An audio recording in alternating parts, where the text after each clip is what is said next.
जे झालं ते झालं. नील बरा झाला. आम्ही पुन्हा एकत्र आलो. आमच्यासाठी हेच खूप आहे. तुम्ही नका आमच्यासाठी भांडू. तुम्ही यात लक्ष घालू नका बहिणी. भैया साहेबांच्या कर्माची शिक्षा त्यांना मिळायला हवी.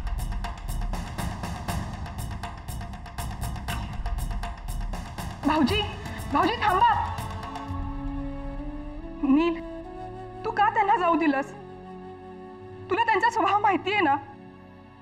त्यांच्या रागाचीही तुला कल्पना आहे. का नाही थांबवलंस? तू इतका शांत कसा काय राहू शकतोस नील? एक मिनिट, तुम्ही दोघी जरा बाहेर थांबा. चला चला.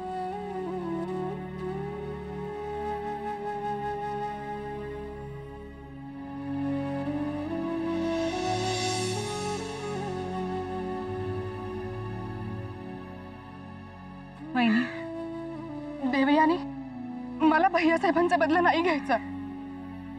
त्यांना त्यांची चूक नक्की कळेल. त्या मला नक्की घरात घेतील. देवाजवळ फक्त एकच मागणं आहे. तुझं आणि विक्रम भाऊजींचं लवकरात लवकर लग्न व्हावं. वहिनी, तुम्ही म्हणताय ना, अगदी तसंच होईल. तुम्ही नका काळजी करू. भैया साहेबांना त्यांची चूक नक्की कळेल.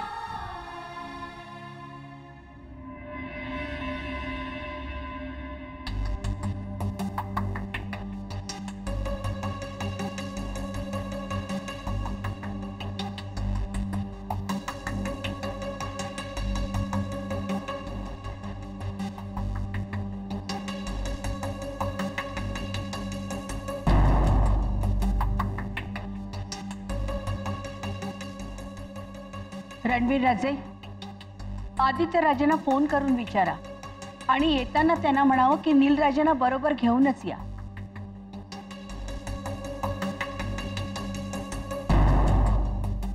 भाऊजी आले.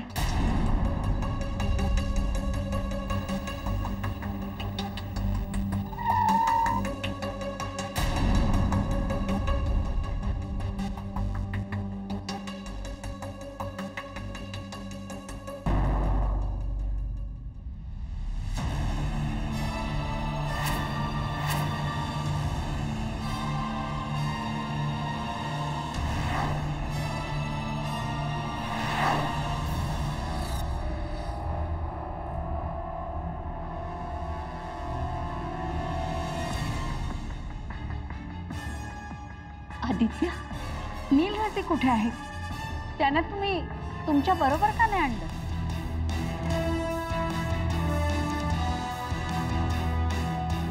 आदित्य राजे, आम्ही तुम्हाला काहीतरी विचारतो आहोत. तुमचं लक्ष कुठे आहे? असं काय बघता आमच्याकडे? साईमा तुमच्याकडे नील राजांची चौकशी करतायत. कसे आहेत ते?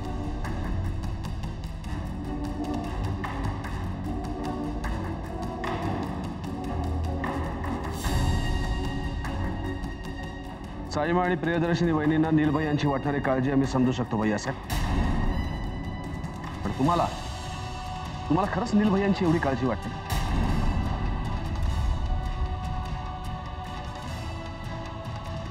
बघितलं साईमा, नील राजांबद्दल आम्हाला किती काळजी वाटते तुम्हाला माहिती आहे ना.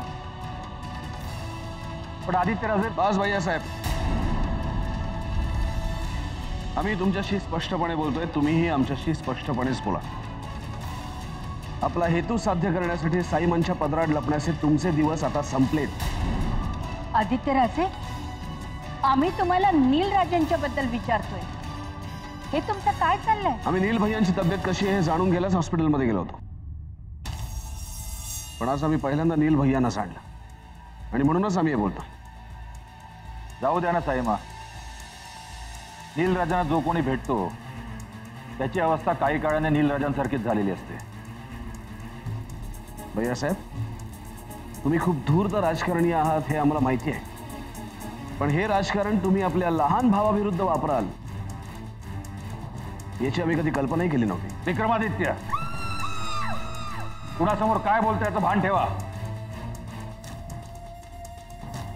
त्यापेक्षा नील भैयांशी राजकारण खेळताना ते आपले धाकटे बंधू आहेत याचं भान जर तुम्ही ठेवलं असतात ना भैया साहेब, तर फार बरं झालं असतं.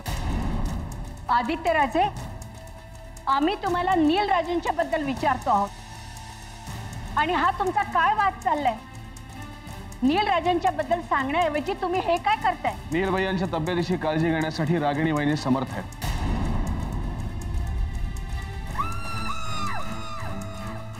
रागिणी? काय? रागिणी बहिणी आहेत भाऊजींबरोबर? ही कशी काय परत आली? तुम्हाला प्रश्न पडणं साहजिकच आहे भैया. नील भैया आणि रागिणी बहिणींनी एकत्र येऊ नये म्हणून तुम्ही काय काय प्रयत्न केले, पण तुम्ही हारलात भैया साहेब. आदित्यराजे, आमच्याशी बोलताना विचार करून बोला. ताईमांचा आदर करून आम्ही तुम्हाला काही बोलत नाहीये, त्याचा फायदा घेऊ नका. अजूनही तुम्हाला साईमांच्या पदरात लपण्याची गरज वाटते भैया साहेब, आणि ही तुमची फार जुनी सवय. आम्ही तुम्हाला खूप चांगलं ओळखतो. साईमांना पुढे करून आजपर्यंत तुम्ही किती गुन्हे केले आहेत याची आम्हाला पूर्ण कल्पना आहे. आणि आज साईमा समोर आहेत म्हणूनच आम्ही बोलतोय. त्यांना तरी कळू दे की त्यांच्या पाठीमागे तुम्ही काय काय केलंय. आम्हाला फक्त नीलराजांबद्दल जाणून घ्यायचंय. त्यांच्या आजारपणात त्यांना सोडून गेलेल्या रागिणीबद्दल तुम्हाला कौतुक वाटत असेल, आम्हाला नाही. त्यांना जर त्यांची एवढी काळजी होती तर त्या त्यांना सोडून गेल्याच का? विचारा ना भैया साहेबांना. आमचा काय संबंध? तुमचा काय संबंध? आम्हाला रागिणी बहिणींनी सगळं सांगितलं भैया साहेब. नील भैया आणि रागिणी बहिणींचं एकमेकांवर प्रेम होतं आणि ते तुम्हाला मान्य नव्हतं. त्या एका सामान्य कुटुंबातून आल्या होत्या. त्या जर तुमच्या घरात आल्या असत्या तर तुमच्या राजे शिर्के घराण्याला, तुमच्या इब्रतीला धक्का पोचला असता. तरी सुद्धा तुमच्या विरोधात जाऊन नील भैयांनी रागिणी बहिणींशी लग्न केलं. पण तुम्ही हार मानायला तयार झाला नाही. शेवटी हार मानणं हे राजे शिर्क्यांच्या रक्तातच नाही. आणि लग्नानंतर काही दिवसातच नील भैया आणि रागिणी बहिणींना हे घर सोडून जाण्याची पाळी तुम्ही त्यांच्यावर आणलीत भैया साहेब. खोट आहे सगळा. काय बडबडताय तुम्ही आदित्यराजे? आपल्या घरापासून त्या रागिणीनंच नीलराजांना दूर केलंय. नाही साहेबा,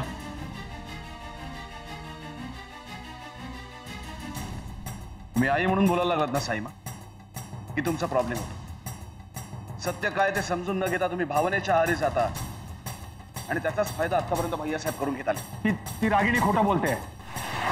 यापूर्वी तिने नीलराजाने या घरापासून दूर केलं आणि आता आमच्यात आणि विक्रमादित्यात फूट पाडायला बघते. माणसांमध्ये फूट पाडायला रागिणी बहिणी म्हणजे तुमच्यासारख्या निवडणुकीला उभ्या राहिलेल्या उमेदवार नाहीयेत भैया साहेब. साईमा, नील भैया जेव्हा आजारी होते, त्यांचा ऍक्सिडेंट झाला होता, तेव्हा त्या दिवसांना तुम्ही सगळ्यात वाईट दिवस म्हणत होते. पण नील भैयांना वाचवण्यासाठी रागिणी वहिनी भैया साहेबांकडे पैशाची मदत मागायला गेल्या होत्या, हे तुम्हाला माहिती आहे? तेव्हा नील भैयांना वाचवण्याच्या बदल्यात भैया साहेबांनी रागिणी वहिनींशी नील भैयांच्या आयुष्याचा सौदा केला आणि त्यांना कायमचं या घरातून बाहेर जायला भाग पाडलं. आणि तेच भैया साहेब आज इथे तुमच्या बाजूला उभे राहून नील भैयांची त्यांना किती काळजी वाटते याचं नाटक करताय. पण सत्य हे आहे की ती बाई खोटी आहे. तिच्यामुळेच आमचा भाऊ आमच्यापासून दुरावला, दारूच्या आहारी गेला. अशा बाईबद्दल आम्हाला काहीही बोलायचं नाही. भैया साहेब,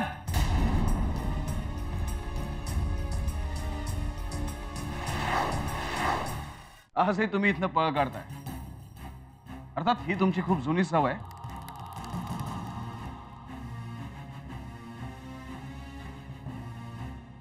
भाऊजी, काय समजायचं आम्ही? गुन्हा करणं खूप सोपं आहे वहिनी, पण आपण केलेला गुन्हा कबूल करण्याचं धाडस असणं ही खूप मोठी गोष्ट आहे. ती भैया साहेबांकडे कधीच नव्हती. आदित्यराजे, कोण चूक आणि कोण बरोबर हे ठरवण्याआधी रणवीर राजे तुमचे मोठे भाऊ आहेत हे तुम्ही लक्षात ठेवायला हवं. सत्याला नाते नसतात साईमा. सत्य हे शेवटपर्यंत एकटंच असतं, रागिणी वहिनींसारखं. आणि आम्ही आता जे भैया साहेबांना बोललो त्या प्रत्येक गोष्टीसाठी भैया साहेबांइतक्याच तुम्हीही जबाबदार आहात, हे विसरू नका.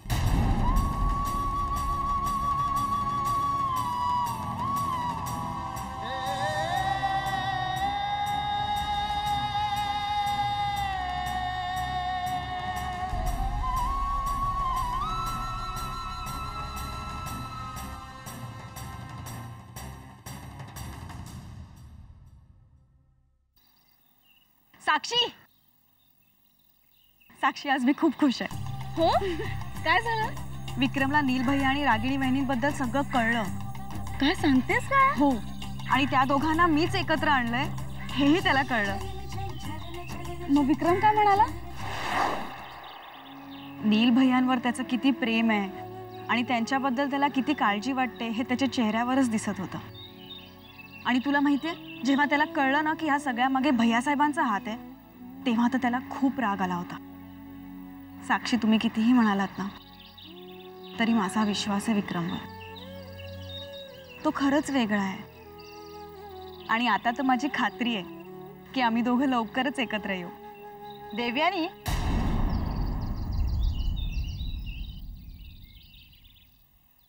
तुझा प्रॉब्लेम काय माहितीये? तो विक्रम तुझ्याशी जरा बरा वागला तर तू त्याच्याशी स्वतःहून लग्न ठरवून मोकळी झाली. आता एवढं सगळं घडल्यावर तू विक्रमचं नाद सोडून देशील असं आम्हाला सगळ्यांना वाटत होतं, पण तुझं आपलं विक्रम पुराण चालूच आहे.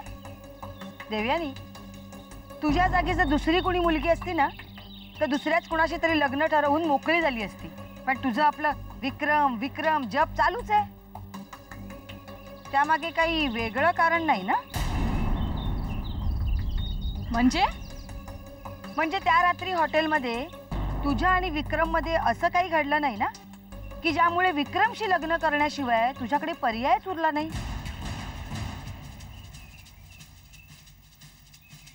अभिलाषा,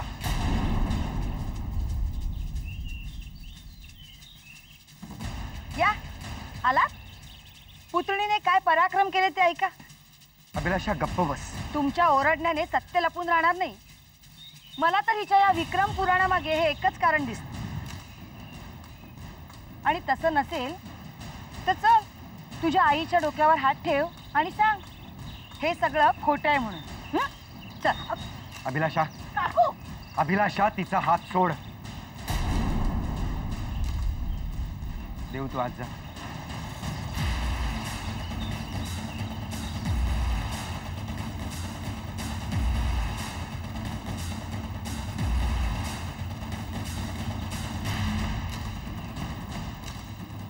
अभिलाषा, हे असले घाणेरडे विचार ना फक्त तुझ्या मनात येऊ शकतात.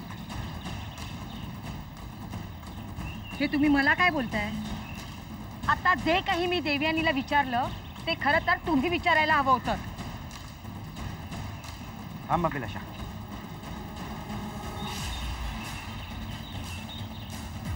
मला देऊला हे असलं काही विचारायची गरजही वाटत नाही, कारण ती काय आहे ते मला चांगलंच माहिती आहे. माझा तिच्यावर पूर्ण विश्वास आहे आणि यापुढे तिच्याबद्दल असलं घाणेरडं बोलायचा जरी प्रयत्न केलास ना तरी खूप महागात पडेल हे लक्षात ठेव.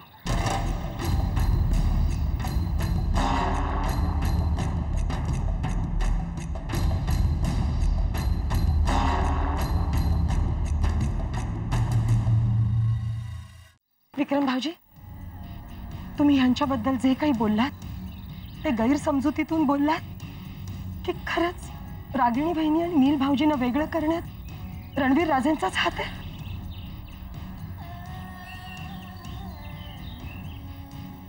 आम्ही जे बोललो ते खरं आहे.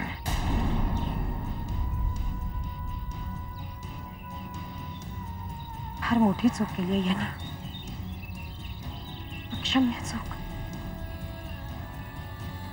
तुमची अवस्था आम्ही समजू शकतो वहिनी. आमच्याप्रमाणेच तुम्हालाही वाटते की हे सगळं खोटं असावं, पण दुर्दैवाने हे खरं आहे.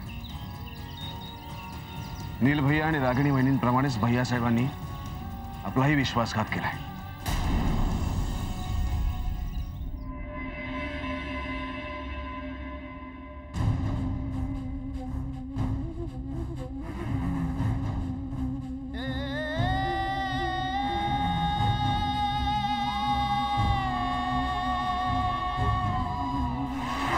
हॉटेलमध्ये तुझ्या आणि विक्रम मध्ये असं काही घडलं नाही ना की ज्यामुळे विक्रमशी लग्न करण्याशिवाय तुझ्याकडे पर्यायच उरला नाही?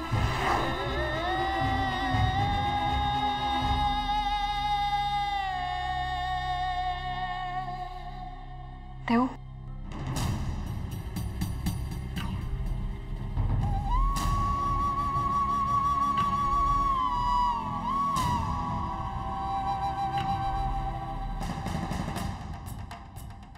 काकूच्या बोलण्याचं तुला वाईट वाटलं म्हणून रडतेस ना?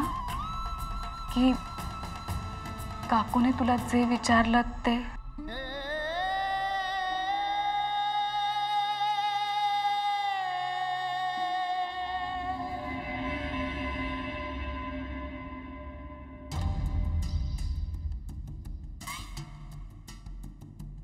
रणवीर राजे, आत्ता विक्रमादित्य जे बोलले ते खरं आहे? बोला रणवीर, तुम्ही खरं बोललात म्हणून तुमचं काहीही नुकसान होणार नाही. होय साईमा, विक्रम जे बोलले ते खरं आहे.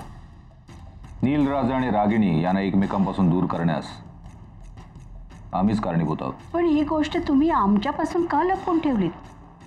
खरं आहे, ही गोष्ट आम्ही तुमच्यापासून लपवून ठेवली, पण आम्ही तेच केलं जे तुम्हाला अपेक्षित होतं. तुम्हाला रागिणी या घरात यायला नको होती. खरं आहे ना साईमा? आम्ही असं केलं म्हणून तुम्ही सुद्धा आमच्यावर नाराज आहात? नाही नाही, आम्ही तुमच्यावर नाराज नाही आहोत. शेवटी राज शिर्क्यांच्या मानाचा विचार करूनच तुम्ही हा निर्णय घेतलात. पण काय? पण आत्ता जी कबुली तुम्ही आमच्या समोर दिलीत ती नील आणि आदित्यराजे यांच्या समोर मात्र देऊ नका.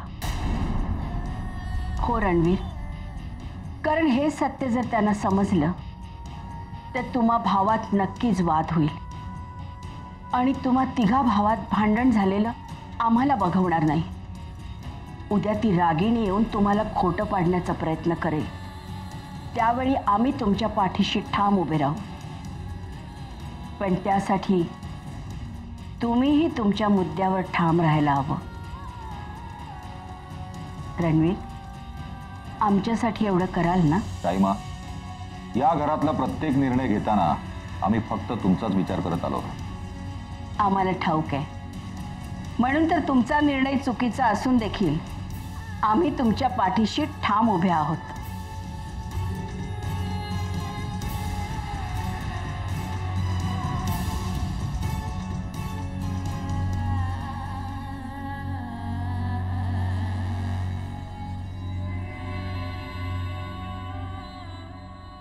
भाऊजी, तुम्ही तुमचा दृष्टिकोन बदला.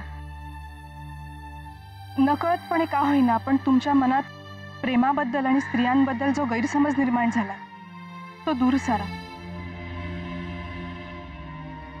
भाऊजी, प्रेमात आणि स्त्रीत खूप मोठी ताकद असते. याच ताकदीच्या जोरावर स्त्री आपलं प्रेम मिळवते. तुम्ही आमच्या भावाचे प्राण वाचवले डॉक्टर. थँक्यू. विक्रमराजे, आभार माझे मानू नका. आभार मानायचेच असतील तर ते देवयानीचे माना.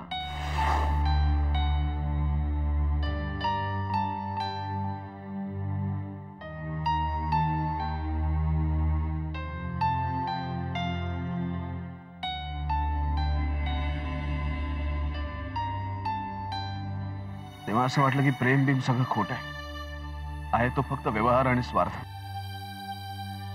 पण आम्ही चुकीचं समजत होतो.